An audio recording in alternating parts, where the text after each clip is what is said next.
Dans notre société où 4 générations investissent simultanément sur les marchés, la question « Comment placer 10 000 € en 2026 ?»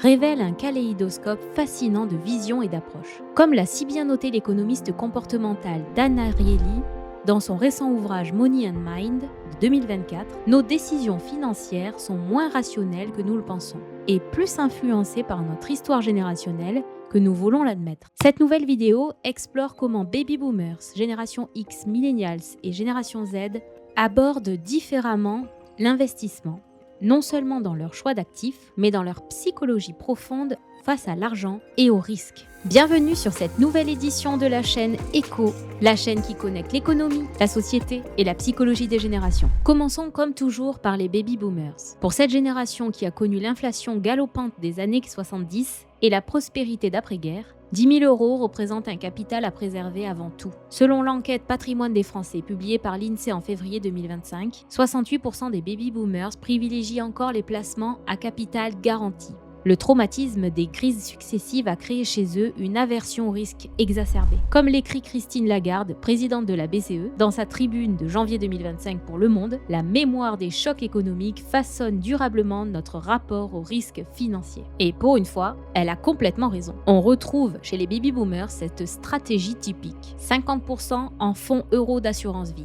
30% en obligations souveraines européennes, 15% en immobilier, et 5% en actions de grande capitalisation défensive. Ce que je leur conseille, l'ajout prudent d'ETF dividendes comme Amundi MSCI Europe Height Dividend ESG, un rendement à 4,9% en 2025, ce qui peut apporter un complément de revenus sans compromettre la sécurité recherchée. Pour la génération X, notre chère génération sandwich prise entre responsabilité familiale et préparation de la retraite, ils abordent l'investissement avec pragmatisme. L'économiste Xavier Timbaud, directeur de l'OFCE, la qualifie dans son livre L'âge de l'équilibre de 2024 de génération des compromis raisonnés. C'est une génération marquée par la succession de bulles spéculatives. Internet, immobilier, Covid. Cette génération a développé une méfiance saine envers les promesses de rendements exceptionnels, préférant la diversification méthodique. On retrouve chez eux cette stratégie typique. 35% en ETF Action mondiale, 25% en immobilier locatif ou SCPI, 20% en obligations d'entreprise, 15% en fonds d'euros et 5% en investissement alternatif. Un conseil pour vous, faites intégrer du barbell stratégie de Nassim Taleb, qui est décrite dans son dernier essai Navigating Uncertainly de 2024. Cela peut être pertinent. Combinez des actifs très sûrs avec quelques paris très risqués, mais à fort potentiel, pour naviguer l'incertitude croissante des marchés. Pour les millennials, c'est un peu plus compliqué. Cette génération est entrée dans la vie active pendant la crise de 2008, puis celle du Covid, qui a développé une relation complexe avec l'investissement. Une étude financière publiée par Morgan Stanley en mars 2025 révèle que 72% des millennials considèrent l'impact social et environnemental comme très important dans leur choix d'investissement. Ils ont connu la précarité professionnelle et les crises à répétition. Cette génération oscille donc entre prudence excessive et recherche d'alternatives au système financier traditionnel. Comme l'observe l'économiste française Julia Cagé dans Capital et idéologie 2.0 de 2024, les millennials investissent avec leur conscience autant qu'avec leur portefeuille. Leur stratégie typique est claire. 40% en ETF Action mondiale, 25% en immobilier participatif via plateforme, 20% en ETF thématique, 10% en crypto-monnaie et 5% en start-up via crowd equity. Le conseil qui leur est le plus adapté est de construire un cœur de portefeuille stable avec des ETF à faible frais, 70 à 80%, et satellisés avec des investissements à conviction forte, 20 à 30%. Si cela vous intéresse, Morgan Housel l'explique extrêmement bien dans Le corps et satellite. Maintenant, pour la génération Z, la première génération native numérique, elle développe un rapport paradoxal à l'investissement. D'un côté, elle est la plus active sur les applications d'investissement fractionné comme Trade Republic ou Sharries. De l'autre, l'enquête AMF Kantar de janvier 2025 montre qu'elle est étonnamment prudente, avec un taux d'épargne moyen de 22% de leurs revenus. Quelle est leur approche psychologique ? Ils ont grandi dans un monde d'incertitude climatique et géopolitique. Cette génération combine une attirance pour l'innovation, crypto, NFT, tokenisation, avec un retour surprenant vers des valeurs conservatrices comme l'accès à la propriété et l'indépendance financière précoce. Leur stratégie typique, 35% en crypto-monnaie et actifs tokenisés, 30% en ETF thématiques technologiques, 20% en actions individuelles de sociétés disruptives, 10% en matières premières et métaux rares, 5% en cash pour saisir les opportunités. Comme le suggère Benoît Cœuré, ancien membre du directoire de la BCE, dans son article Digital Finance at a Crossroads, cette génération gagnerait à tempérer son enthousiasme technologique par l'ancrage historique des cycles financiers. Concrètement, qu'est-ce que ça veut dire ? Limiter l'exposition crypto à 15-20% maximum et renforcer la base en ETF actions internationales. Maintenant, voyons les points de friction générationnelle.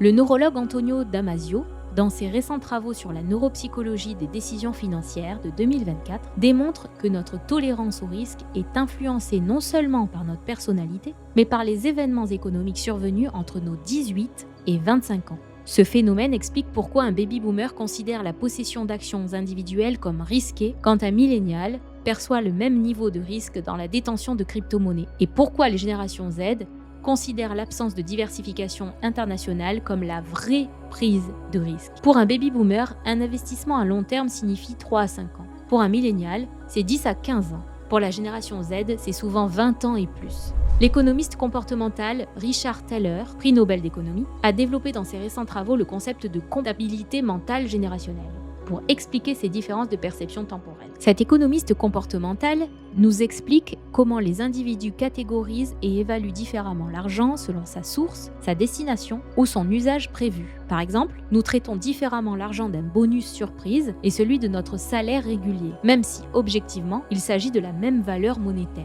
Dans l'extension générationnelle de cette théorie, l'idée centrale est que chaque génération développe des comptes mentaux temporels, basés sur des expériences économiques formatrices. Les baby-boomers ayant vécu des périodes d'inflation forte et de volatilité économique ont tendance à créer des comptes mentaux plus courts, à l'inverse de la génération Z, qui a été sensibilisée très tôt aux questions d'indépendance financière et aux stratégies d'investissement à long terme via les réseaux sociaux, qui conceptualisent souvent l'investissement dans les comptes mentaux très longs. Ce qui fascine les observateurs du marché comme Gillian Tett ou Ludovic Subran, c'est la convergence progressive des générations vers certaines stratégies d'investissement. Le barbell strategy de Nassim Taleb, consistant à combiner des actifs très sûrs avec une petite portion d'investissement à haut risque, haut rendement, séduit désormais autant les baby-boomers prudents que les Z aventureux.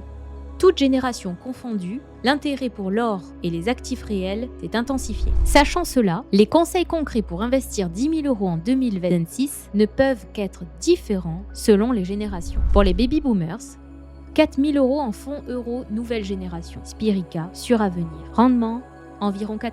3 000 € en SCPI européenne diversifiée. Rendement, environ 5%. 2 000 € en ETF d'obligations d'entreprise, rendement, environ 3,5%. Et 1 000 € en ETF actions à dividendes élevés, potentiel global, environ 4 à 6%.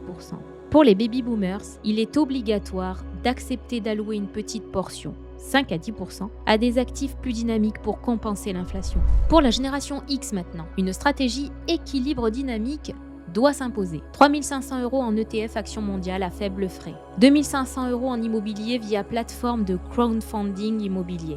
2 000 € en obligations d'entreprise et fonds euros. 1 500 € en ETF thématiques ciblés et 500 € en or ou ETF adossés à l'or. Pour eux, selon le psychologue financier Brad Klontz, cette génération doit combattre sa tendance au perfectionnisme financier qui conduit souvent à la paralysie décisionnelle. Mieux vaut une stratégie imparfaite mais active qu'une recherche perpétuelle du placement idéal.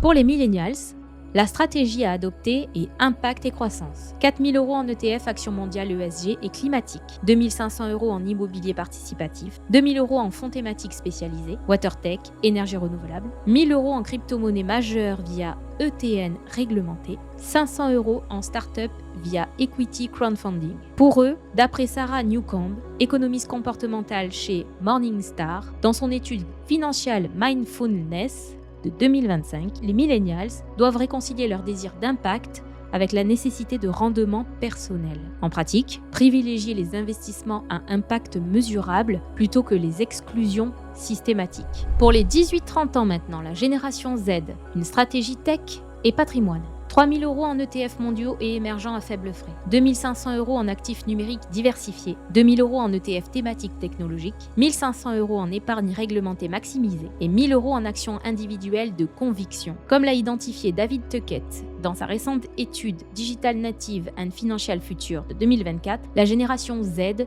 doit apprendre à distinguer entre innovation transformative et effet de mode.